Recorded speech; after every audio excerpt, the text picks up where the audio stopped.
Kakinada GGH ఘటనలో నలుగురిపై వేటు, వేధింపులకు పాల్పడిన ఉద్యోగుల సస్పెన్షన్. పవర్ పాయింట్ ప్రెజెంటేషన్ లో సీఎం అబద్ధాలు చెప్పారు, కాంగ్రెస్ చేసిన అంజాయాలను దాచిపెట్టారన్న హరీష్ రావు. టీటీడీలో 1000 మంది అన్యమత ఉద్యోగులు, వెంటనే తొలగించాలన్న ఎంపీ బండి సంజయ్. స్థానిక సంస్థల్లో బీసీ రిజర్వేషన్ పై బీఆర్ఎస్ నేతల చర్చ, ప్రభుత్వం ఇచ్చిన హామీని నిలబెట్టుకోవాలని డిమాండ్.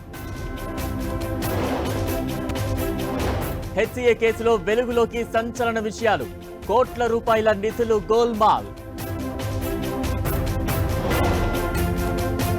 హైదరాబాద్ లో హైడ్రా కొరడా, ఖైరతాబాద్ కూకట్పల్లిలో ఆక్రమణల తొలగింపు. ఎగువన కురుస్తున్న వర్షాలకు గోదావరికి పెరిగిన వరద, రామన్నగూడెం ఘాట్లో కాసేపట్లో మొదటి ప్రమాద హెచ్చరిక. కరీంనగర్లో జనావాసాల్లోకి ఎలుగుబంటి, వీధుల్లో సంచారం, భయాందోళనలో స్థానికులు. వాహనానికి పోలీస్ స్టిక్కర్తో ఎర్రచందన స్మగ్లింగ్, పీలేరులో 2 అరెస్ట్, 13 లక్షల విలువైన సరుకు సీజ్.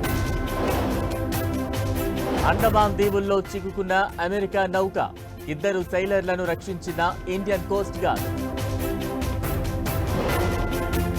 హిమాచల్లో గల్లంతు, జ్వాలాపూర్లో గుర్తింపు, వరదల్లో కొట్టుకుపోయిన 4 మృతదేహాలు లభ్యం.